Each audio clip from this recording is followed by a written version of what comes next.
Okay, so I'm here, or not here, to talk to you about some rootkit work that I've done.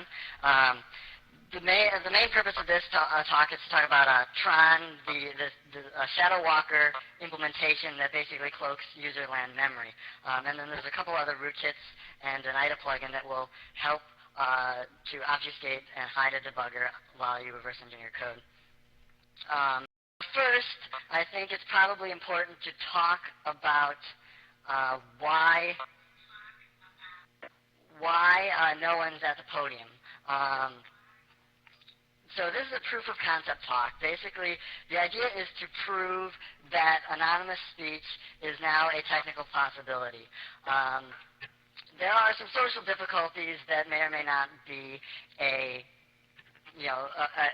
major, but we'll see after the talk is over. So to make this real, make this more realistic, we're going to try to break the DMCA live and with just an active speech using a property of Tron. So the hope is that this sort of talk format may be useful for people who are researching DRM-related crypto or censored speech in the U.S. Whistleblowers, I believe, recently had their First Amendment rights taken away, at least at the federal level. Was the Supreme Court. It's also useful to help spread awareness of privacy-enhancing technology. So let's have a look at the DMCA, at least the relevant section. It basically says, in pertinent part, that no person shall manufacture a component of any technology that either has limited commercially significant purpose other than to copyright protection, or is marketed by that person for use in circumventing copyright. So, I don't know, it seems like C would have First Amendment issues. Maybe there's some restrictions on First Amendment speech with respect to marketing, but it's definitely a huge gray area. So let's do it. Let's first talk about point B, I guess. Do free research tools have commercially significant purposes? Maybe, maybe not. Certainly Linux has commercially significant purposes. Lots of people use it in their products. But if you have a free research tool that may or may not take off, may or may not see significant use, is that commercially significant? That's not clear. So then what counts as marketing? Well, speech. How about, what if I just tell you guys the truth? It is a property of this memory cloaker that it can be used as a component to circumvent some copy protection scheme somewhere. So basically anything that relies on verifying copy protection of its code will do. All you have to do is jump past the copy protection code and then cloak that crack and then ship it with Tron, and that should work fine for anything that's doing like MD5s of copy protection code or whatever. Of course, there's better ways to do this than shipping a kernel driver with your wares. But, it's a property of this thing. It can be done. So, gotta ship the product, right? Put it on the bullet point. Put it on the feature list. All right. So we have a fair amount to cover. We have two rootkits that are useful as reverse engineering tools. A rootkit support library that includes a couple of interesting functions. We have one IDA that uses Tron, the first rootkit, to set hidden software breakpoints in your code. And then we'll talk about how all this was done, how the talk setup went, and all of that. So I guess the goal of all this is debugger hiding and covert code userland code modification and instrumentation. So if you have something that's difficult to reverse engineer, that's trying to detect debugger, or trying to detect modifications or hooks in itself, the idea is that these tools will be useful to that end. So this has applications in malware research, working with beats like Skype, DRM research, online games, what have you. The dual debugger trick presented at Black Hat was very innovative, but also a little bit of a hassle. Hopefully the IDA plugin will enable that to be done back in a single process again. And DRM research, I as an author am not liable if someone uses Tron to make a crack, I don't think. I mean, so long as I don't encourage them to do it and have a part in that, them doing it. But the DMCA does make the component or part thing kind of sticky. So, all right. So the first rootkit, Tron. Again, as I said, basically a Shadow Walker implementation, but made to work with userland memory. So it's going to hide various pages in userland memory and allow you to set permissions on them and make them appear to be something other than what they are. So let's do a quick recap of virtual memory and how this basically works. So memory is handled by the memory management unit in your CPU, and it handles the translation from virtual addresses to physical addresses. Basically, these mappings are described in data structures called page tables, which are a three-level data structure that translates your virtual address to your ultimate physical address. And because of this three-level of it, there's an optimization that caches these translations temporarily called the translation look-aside buffers. There's actually two of these, one for instructions or code and one for data.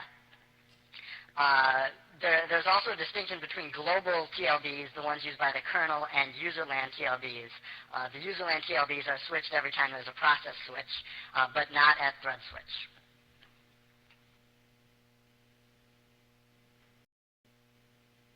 So here are the page tables. This is basically the layout of how a virtual address, referred to in the Intel literature as a linear address, is translated into a physical address. For your given process, you have a value loaded into CR3 that points to the base of your page directory. The first 10 bits of your virtual address are used to index into that page directory, and then that is used to get to the page table directory, which the middle 10 bits of your address are used to offset into that. Now, what's interesting here is in the last few bits of here, there's a bunch of status bits in this table entry. Most important to us is the valid bit right at the very end. But those bits are all ignored, and the top 20 of this, or at least for the purposes of address translation, are all ignored to obtain the base address. The top 20 are used to obtain a base physical address of a page. And the last 12 bits of your linear address are used to index into that page, and that basically gets you your ultimate physical address. Okay, so let's recap how Shadow Walker works. First off, you have, let's describe the idea of this page, the page fault handler is called. It's called if your TLB lookup fails, so if your cache basically fails, and then the page table says that it's either not present, or the page table says that the page you can't write or can't execute in those last few bits of that PTE. That the NMU is what detects this and then calls your page fault handler. If all these conditions are satisfied, the page fault handler is not called at all. The TLB cache is just updated by the NMU and it traverses for you. So what Shadow Walker does is it marks the hidden pages as invalid and then has a custom hook on the page fault handler to basically put fake or valid data in the TLBs depending on the access type and the permissions for that data. So if basically the checks are the instruction pointer of the faulting address is equal to or the faulting instruction address is equal to the faulting address, then you know you have a code access because it was your instruction that caused the fault, and you need to service that fault by caching the ITLB. And you do that basically by issuing a call to that page, or the page that you want to prime for that address. And then you issue a move to that read from that page if it's not an instruction fault. So there are some limitations to Shadowwalker. This is not by no means is this meant to be like a knock of Sparks and Butler's work, but there were just some things it didn't do. It didn't handle writes. The write bit wasn't checked, and if you had copy on write memory or write protected memory, you entered a fault loop or a double fault, and you had a blue screen. There are also races in the multi-threaded environment. This was addressed in their FRAC article, and they had some scheme to get around that. In userland, it turns out it can be done a little bit cleaner. Also, there was no userland support at all. It was strictly for cloaking kernel pages. And in my opinion, they sort of looked at this the wrong way as far as this cache priming technique. I think it's better to think about this not in terms of ITLB versus DTLB, like a schism between the two caches, but instead you want to think of it as sort of a schism between your page tables and what's in the cache. So your fake data, which would be in the cache, and then the hidden data would actually be in those page tables. And then you can set up access permissions, and with this thought pattern, like an API basically just flows from this that enables code and data cloaking, and which I'll show you in a bit. Also, I didn't really find it that useful to hide rootkits. I mean, you're still hooking something. You're still hooking that page fault handler, and that can still be checked. You can still verify the code of the page fault handler. And in fact, PatchGuard is attempting to do this, but it turns out that some subtleties of the way PatchGuard works make it so that this doesn't really, or give you an opportunity rather to subvert it. So let's have a look at what hidden memory looks like. Let's think about this. So you've got, in the basic scenario that I've described so far, you do have this view. You have basically two views of a single virtual address range in userland. Notice the 7. So you can basically have your evil code in one view and then your normal code under the fake view. You also have the option to hide your evil code or evil data or your instrumentation or whatever with null cloak memory, meaning that it appears totally unmapped. If you try and access it, you get an access fault, and you basically can't detect it's there. So code permissions basically control who can access what data. And this is based on your instruction pointer, your current instruction pointer only. And so if you want to have like API calls, make API calls from allowed code, you actually have to give them permission as well, because I don't walk the stack in a page fault handler. That'd be just insane. So basically here in this diagram, you can see that allowed code is allowed to access the hidden memory, and then the other code is allowed to access the normal data. And then here in this null cloak scenario, you can actually have this self-allowed code that's allowed to access its own region of memory, and then fake memory appearing totally unmapped to everybody else.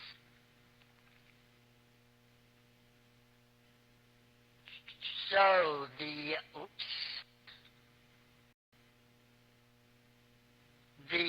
Toorcon API. So all the APIs are implemented via a nonce hijack of virtual alloc.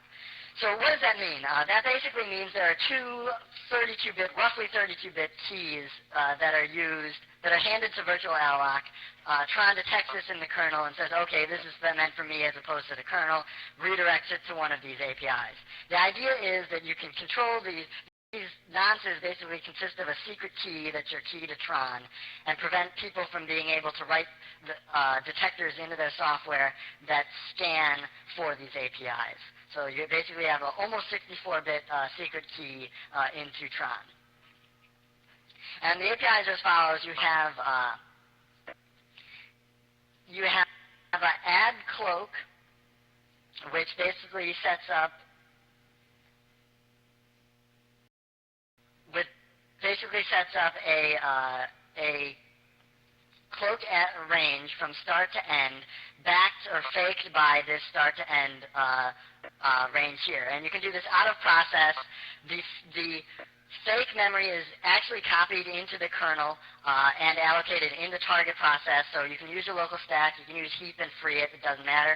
And all the virtual locking and the copy on write elimination are done for this API. I should also note that start and end probably should be page aligned just to keep yourself sane, but the kernel will page align these for you. Then you also have remove cloak, which removes your cloak, eliminates any associated permissions that you set up below from that thing, and allocates any injected memory as well. So then you have the permissions APIs, which basically provide with a range of code that is allowed to access a range of cloak. These addresses need not be page aligned, but the cloaks, again, probably should be page aligned to keep yourself sane. And then remove allowed will remove that range of allowed code. And you don't have to worry about cleaning up a process exit. I hooked a ZW terminate process, and that eliminates all your cloaks as soon as the process exits, and then double check to be removed when Tron is unloaded. Oops. Okay, so we have here's a core usage example, which should be the craziest looking diagram so far. You have on this side, you have allowed code between A1 and A2. This is the left side in case mouse pointer isn't working. Should be between A1 and A2 is going to be allowed to access your evil code over here. Evil code is allowed to access itself, and then other code is going to be given unmapped memory. And this is all done with just 3 API calls. You include the try on header file.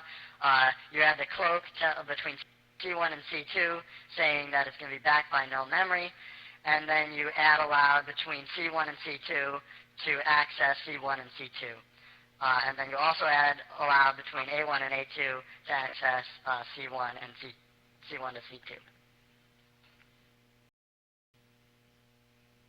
So to make things even easier and even a little bit more helpful for you, there's some convenience APIs, just to make your job a little bit easier. We've got some high DLL by name and handle. These things take a WCHAR or wide string, Unicode, whatever you want to call it, name, or a load library base address handle for a DLL, and then some fake memory can also be null cloaked. And then hides that whole DLL, edits the module list for you, and will use the WinXP offsets in the module list to delete that thing from the module list. Because if you're working out a process, you probably want to work with the name instead of the handle version because of rebasing that could happen if you load library from a different process. Also, say this now, permissions don't really make sense to allow one PID to access the address space of another because the only way you can do that is through the kernel, through a system call. So we also provide write hidden and read hidden APIs that allow you to access another process's hidden memory.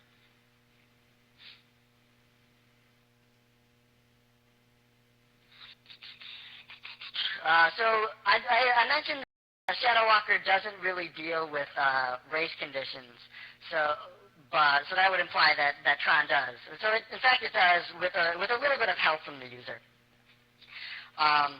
So basically the idea is you give you say before and after your hidden code is running, you have the option of calling change trust, which basically flushes the TLBs and will prevent job-based scan from being able to detect you running on the same thread. So to visualize this, if you have a queue of jobs and you've got your cloaked code, that is going to happen in one job, and then that the scanner can come before or after you. You don't want the scanner to prime the TLB with the fake memory before you access it, and you don't want yourself to prime the TLB with the valid memory before the scanner accesses it. So you want a change of trust. You want to flush your TLBs before and after your code runs if you have a job-based system that you're dealing with. Also, there's the issue of inter-thread scanning as opposed to intra-thread scanning, where you could have a dedicated scanner thread that could happen. And as I mentioned earlier, context switches between threads do not flush TLBs, so you need to do something about that. So basically, this API is provided. You give it the address of swap context from IDA in order to patch this the task switch function in the NT kernel, in order to flush your TLBs always and not just on a thread or not just on a process switch. The reason why it's from IDA is because the NT kernel is rebased on occasion. So the IDA uses the PE headers, which are based at 400,000 and are constant, and then the Tron actually calculates the real base offset in order to patch this properly using the address that you give it. And this uses one of the APIs from librootkit that I'll describe in a bit. So miscellaneous tricks. As I mentioned, there's no hooks. The system calls virtual query especially to lie about the virtual memory areas. The kernel also is not trusted. This is very important. You don't want your target app to be able to just reprocess memory on itself and be able to use the kernel instruction pointer to access trusted memory. So that's a key feature. That reprocess memory is going to give you fake memory. And then memory permissions are also enforced, the write, protect, and what have you. So there are some weaknesses to Tron. The first one really breaks my heart. I think it's the worst weakness, and that's the hidden code doesn't run in VMware. I want to call this a VMware bug.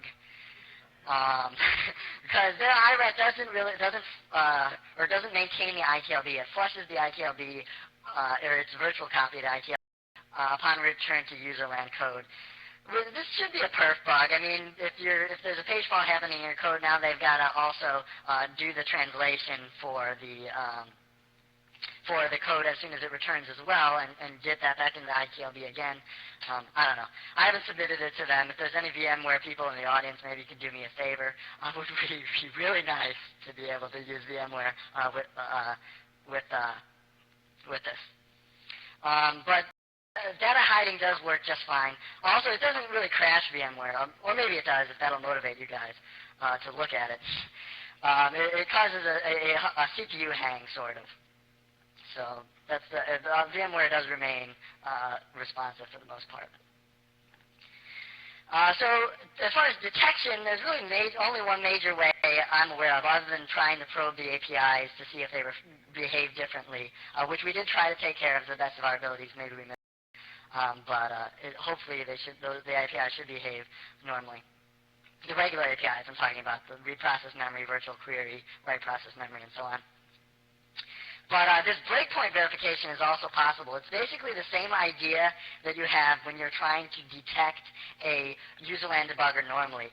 You set a breakpoint, you install an exception handler for it, you jump to the breakpoint, and if your handler doesn't run, you know that either a userland debugger is attached and absorbs the breakpoint exception, or something else strange happened. And in this case, something else that's strange happened is Tron is presenting a fake view of your memory, and the breakpoint is being written to the fake memory as opposed to the actual code that's going to be executed when the code jumps to itself.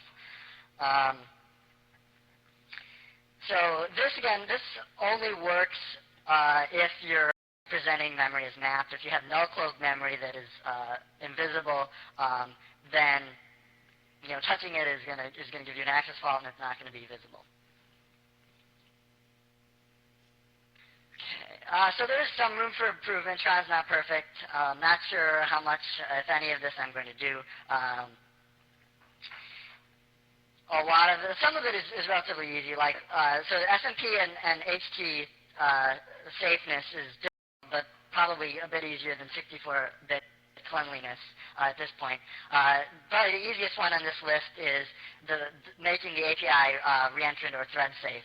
Right now, there's no locking on any of Tron's data structures. I just sort of depend on the fact that you're not going to be like running lots of crack copies of software on your system at the same time, or rather, more likely not debugging something that you also have hidden code in, but maybe that's cool. If that is happening, I don't know, try and get around it some other way, file system locking, or hey, write a patch, lock down the data structures for me, and I'll take it. Or if it bothers me, maybe I'll do it.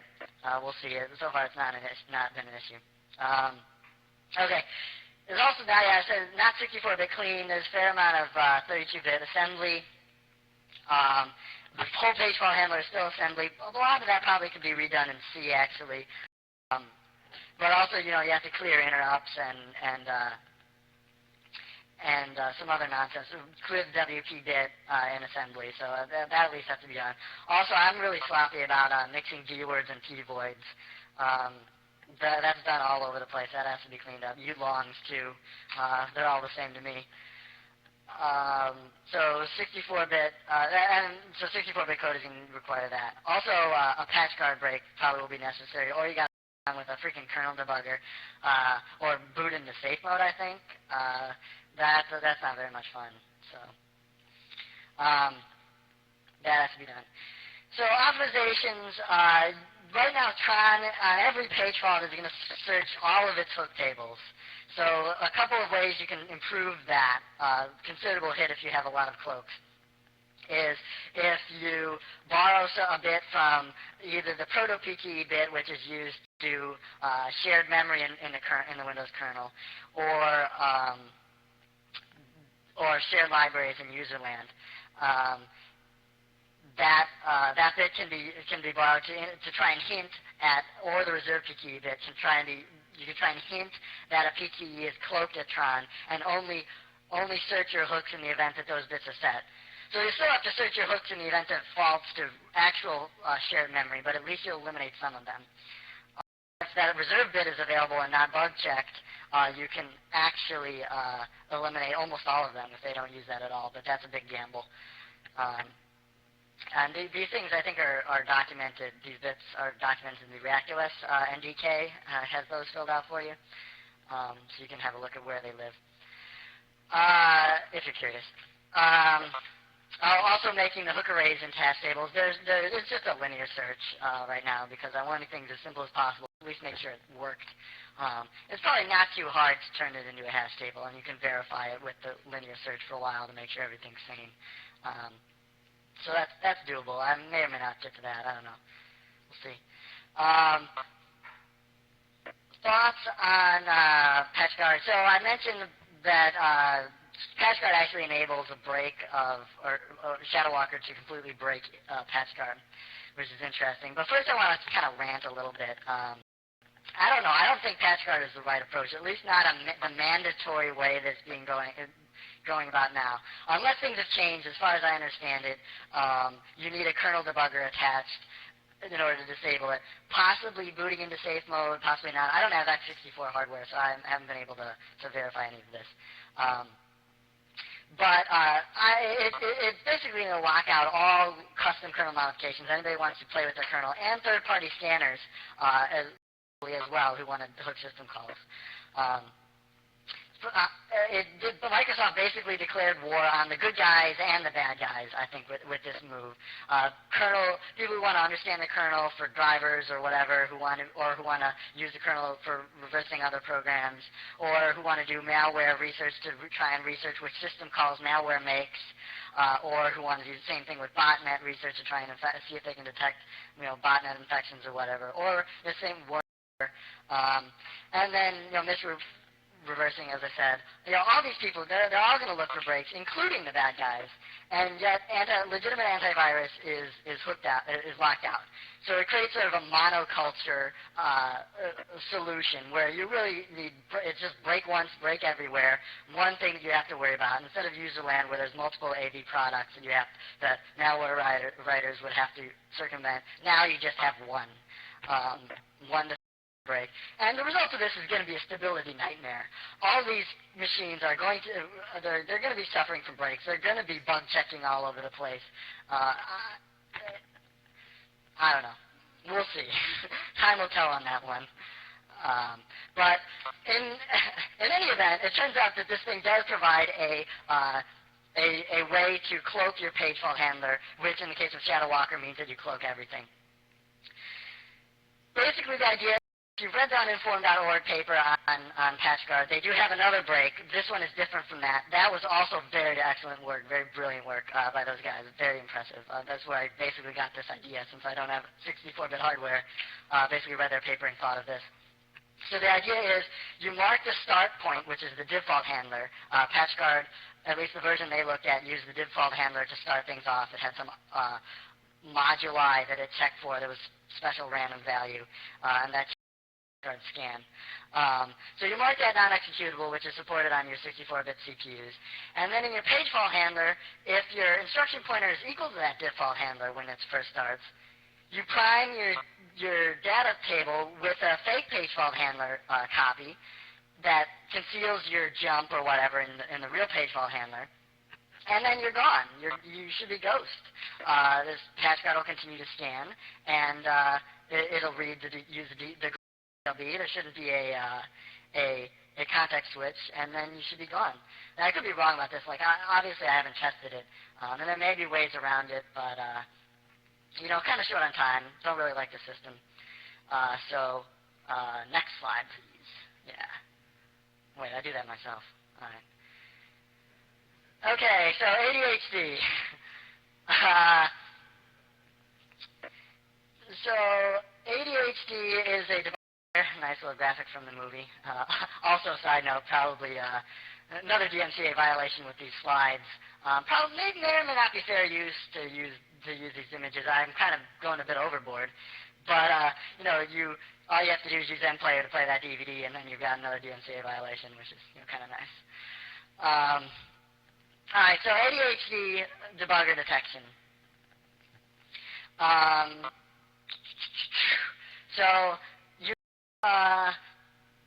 A few ways that a debugger can be detected on Windows. You have the process block that has a specified being debugged that can be modified from userland to spoof. There's also a couple of library calls that check it. I believe they're both. The first one is a library call, and the second one I believe is a kernel call. But it can also be checked with a couple of lines of assembly. So hooking the kernel for this is not really an option, but you can bang out a land. Query information process is a system call. You query with a debug port property, and if it's non-zero, then you've got a debugger attached to that process. Otherwise, you don't. This one is really clever. There's this KhakiWares utility that sets a little bit of a jump in these two break-ins that are used for thread break-in. When you attach a debugger, it'll jump and alert it. And then you can check the parent key, and this last one will allow you to prevent exceptions from being delivered to a thread. It doesn't really hide the thread per se. It just prevents exceptions from being delivered to the debugger for that thread. You've also got a couple other basic ones, more general. Again, that breakpoint verification or exception raising. You also have wall clock time, and you can check the window titles and running as well. So what does ADHD do about all this? ADHD resets that PEB flag. It zeroes the debug port. It protects the debug break-in from hooks. It restores them if it detects modifications. It does defeat KhakiWares anti-debug. Resets the parent PID if you've launched your process in a debugger to Explorer. It blocks thread hide from debugger. There's no way to check to see if thread hide from debugger actually succeeded, really, as long as you're being delivered. So just denying that thing outright. This seems to be okay. ADHD it does have some weaknesses. The exception redelivery isn't handled. Basically, all your exceptions need to be redelivered by your userland debugger. IDA can do this for most exceptions. Also, time is an issue. Can't really hook those. They're done with shared memory now, probably for perf or timer resolution issues. There's a shared page between kernel and user that has the timing information that these guys actually read in most cases. So you can script your debugger, you can use clue or whatever for trace points. Also, there's no process and title cloaking, but you can use Futo, and the debugger plugin, IDA debugger plugin clue will do this as well. Or will spoof your titles. So librootkit, for those of you familiar with the movie Stark, and he's staring at what appears to be the kernel over there, I guess, and Pac-Man for some reason. He's running through the system, having some fun. Maybe that's what annoys him. I don't know. All right, so noteworthy librootkit APIs. Basically, we've got you can hook a syscall. Platform OS independent with a name based on this guy Gareth had a rootkit.com post for something like this. I cleaned up the interface, made it a little. Also, there's setup hot patch, which works kind of like detours. You basically give it a function you want to patch, a thing to jump to, a buffer to contain the resulting assembly to set up the jump back that you call from your target when you're done, and then the length of this.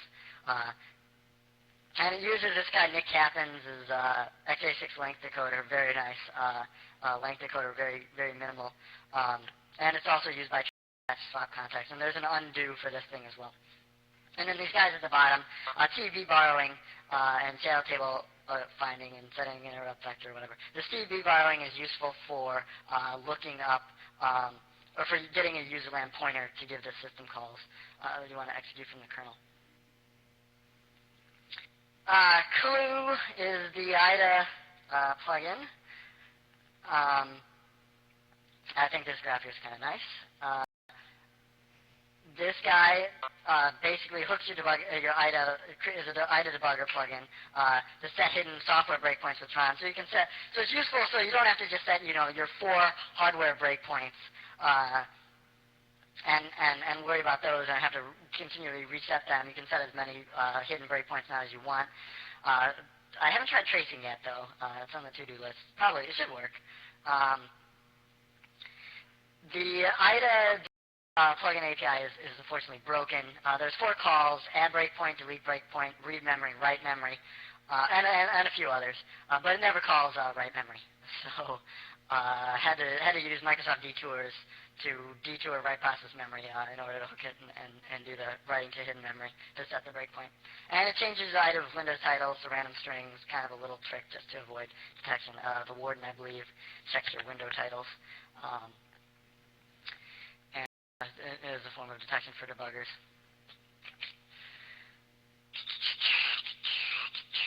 So, talk setup. So first we tried to make the orange anonymous, and then once we made the orange anonymous, then we knew it was ready for a person. Alright, that's it. No. So there's several components that went into this.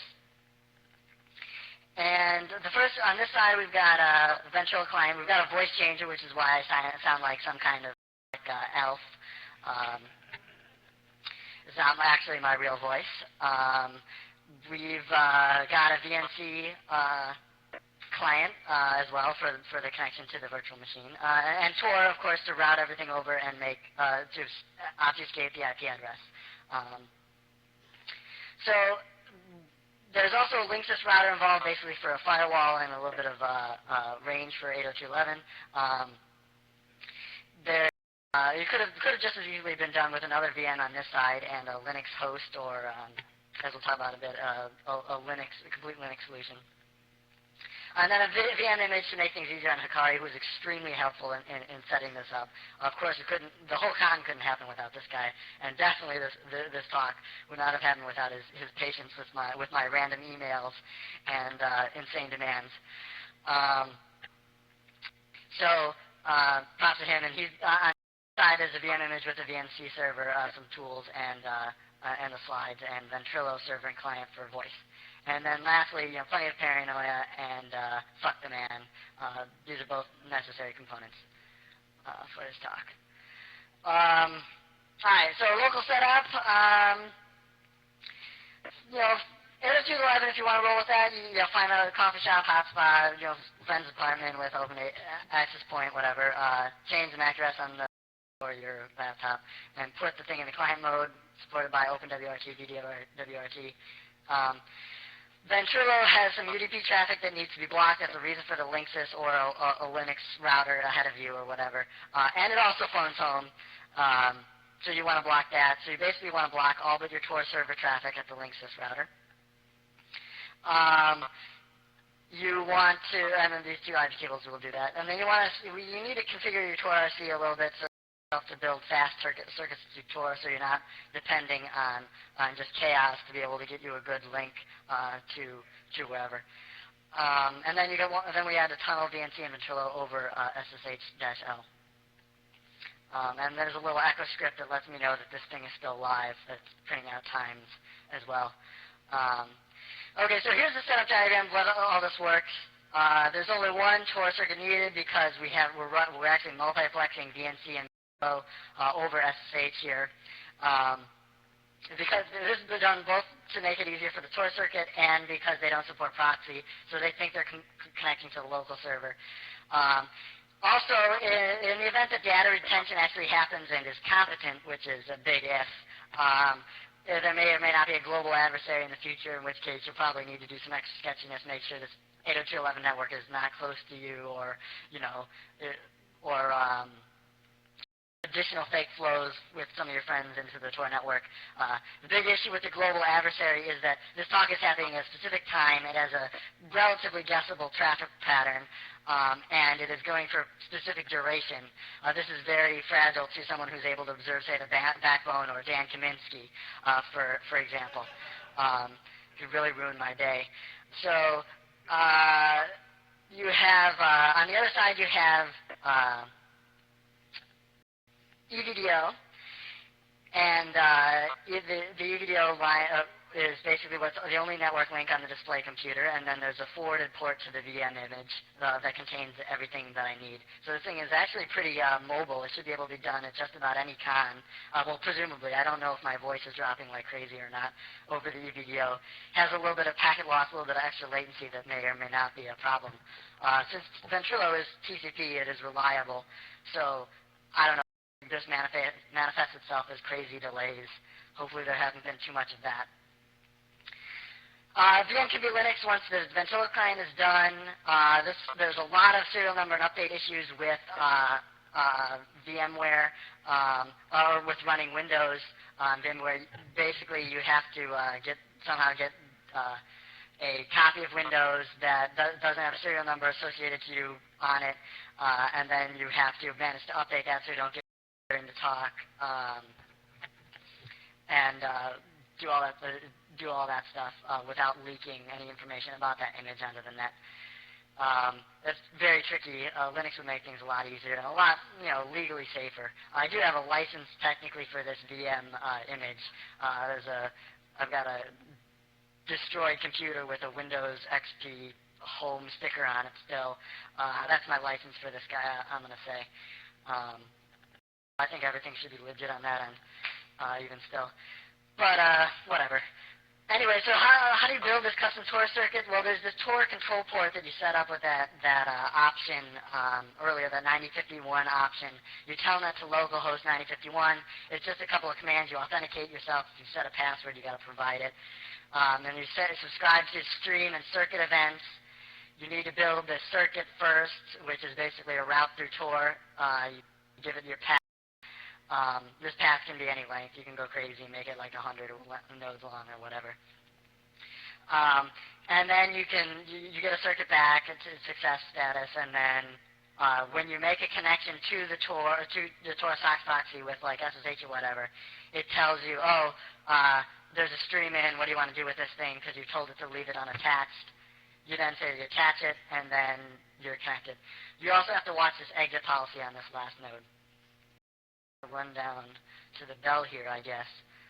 But we're almost done, I think. So the documents and tools, all IDA copies are tagged, so like you don't want to ship any IDBs around. I think people are working on trying to make those, working on scrubbers for those. But the SDK appears clean. It appears to be non-unique for copies of IDA, so to build a plugin, you don't really have to worry about that. Your identity being leaked through your IDA. copy. So OpenOffice is used for slides. Basically, the open document format is just a zip file with XML in it, easy to verify that there's nothing in there, and then even that is converted to PDF, so maybe this doesn't matter. Microsoft also has a metadata tool, but I don't know. No thanks. Another license you also have to deal with in the event that you get owned. Goals try and break as few laws as possible. This is a proof of concept, and it may fail.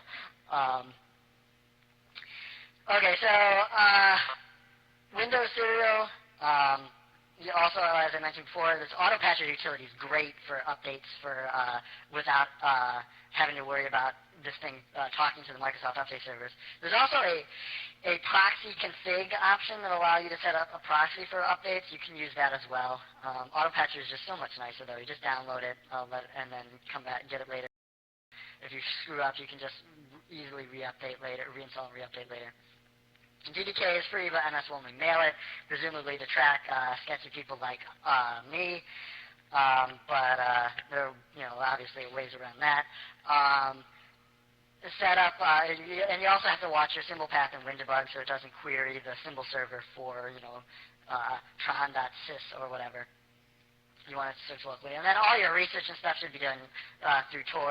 You don't want to issue a whole bunch of Google queries for all this shit from a single IP and Google cookie. Would be very bad. Probably be one of the first stop shops for trying to figure out who had done this. I would guess maybe, probably. Good start, anyways. All right, so anonymity. Believe it or not, this doesn't hurt quite so much as it looks. Basically, but there are some issues to this. It's easy to.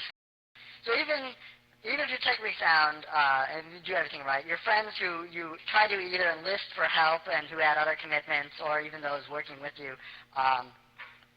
they may not be as careful as you. They might post to forums or Slashdot for their +5 karma points. To either defend your talker to say, oh yeah, I know that guy, or post as anonymous coward or whatever, without taking any other precautions to protect who they are. And then, repeatedly visit the con website, mention, brag that they know the speaker, from a work IP or an IP that reverse resolves to their name. That'd probably be another nice one that I'm sure can happen. And then these intersections, it may seem like this is kind of, overkill, but subtle intersections do add up. Even, buying a Linksys router is no big thing, but if you're already somewhat a suspect, you do have the skills, and you did buy a Linksys router on your credit card or whatever, then that's a possible way that things can go down. Or you ordered it online because you can't get the VxWorks ones anymore. That's another big problem. And then, mistake during talk setup testing. If you screw up, let something leak out during a test, or you discover something during a test that you've done wrong. That's and then, basic other things, slide style, someone recognizing the way you lay out your slides, someone recognizing your code or commenting style, someone recognizing your stuttering, your ums, your whatever while you speak. That's another problem. And then from here, the man can go round up all your idiot friends who posted on the forums and give them a good rundown. I recommend that. I think that's a good idea, guys. Could deserve a good talking to.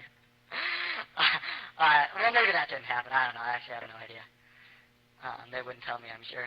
They just think I'm crazy, which of course I am. So numerous downsides. There's no resume padding. Obviously, no PR whoring. So Greg Hoglund need not apply. Audience is defined as the human element. You guys, I can't really hear you laughing, or not laughing, or throwing things, throwing chairs. I don't really know. And so it's not optimal. So I have no idea if you're with me still, if I'm even still there. Also, I'm deprived of networking with others at the con. If I show my face, it's obviously probably problematic. And then if I fuck up, it just looks stupid. Or maybe the thugs will come and break your knees. Some folks from Blizzard or Sony or whatever roll out and get my knees broke. No thanks. So, well, closing thoughts. Is it worth it? What the hell? You know, we're hackers. Yeah, we'll do anything once. It was fun. Very exciting. Need to try and prove that you could do. Also helps to raise awareness of privacy-enhancing technology. Privacy may be dead or almost dead as a talk tomorrow. But as technically competent people, we can build and use tools that at least can try and ensure some level of privacy for the things that we want to keep private. I think Bruce Schneier had a blog post that if you're taking a shit, there's nothing wrong with that, but you don't necessarily want to have everybody watching you doing it, or you're having sex or whatever. Private things, you like to keep some things private. And also in the case of civil disobedience or just in the interest of spreading information that would otherwise be censored, it's useful. Just to raise awareness of that. Not necessarily maybe the speech idea is a horrible idea, but it'd be useful. It'd be nice to be able to educate people, hopefully, about this idea for just general communications. And then if we fail, we're relatively safe. We haven't really annoyed any particular corporations here. They're obviously the ones who rule this government. So I think we're pretty safe. And even if we were in trouble, the test case should be relatively easy to beat. And if we fuck up through other means, even still like social leaks or whatever, people can learn from it. And for DM research or whatever, maybe some talks better than none. You can have a look at that Wikipedia entry to see. So that's I guess that's pretty much it. A little bit over, but I started kind of late. But so hopefully everything's alright. Here's my contact info. I'm gonna try and be on IRC temporarily. I might be on no logins Silk server a little bit longer. It seems like a nice place to hang out. I hope that's not a problem that I mentioned that. Probably going to be there for a little while as Alan Bradley. Probably only on Freenode maybe for. It won't be immediately. It'll be as soon as we do the takedown over here and get someplace safe. Probably be on there. And then the talk setup paper is not written yet. We'll try and post that or a link to the Tor wiki at a later date, maybe a couple of weeks. So look for it there. And then Tron is not posted anywhere except for the Toorcon website. Just finished, just put some final touches on it for the Toorcon release just a couple days ago. So we'll put it up on OpenRC. Keep it. They should. I mean, it's not really that big of a deal. Hopefully. We'll see. All right. I guess if this thing is still working, I can try and take questions if the mic is working. Or we can try and do questions relayed over IRC. There is an IRC channel open between me and Hikari. Yeah, since we're... So he can relay, I guess. Since we're running late on time, maybe we should just do questions on IRC. There's probably not much room for questions, I guess. If we're running late, there's only 2 minutes left till the hour. Yeah, let's, why don't you just take the questions on IRC? I don't know, whatever we're gonna do. Okay, alright, thanks a lot. Is Torah still on? Yeah.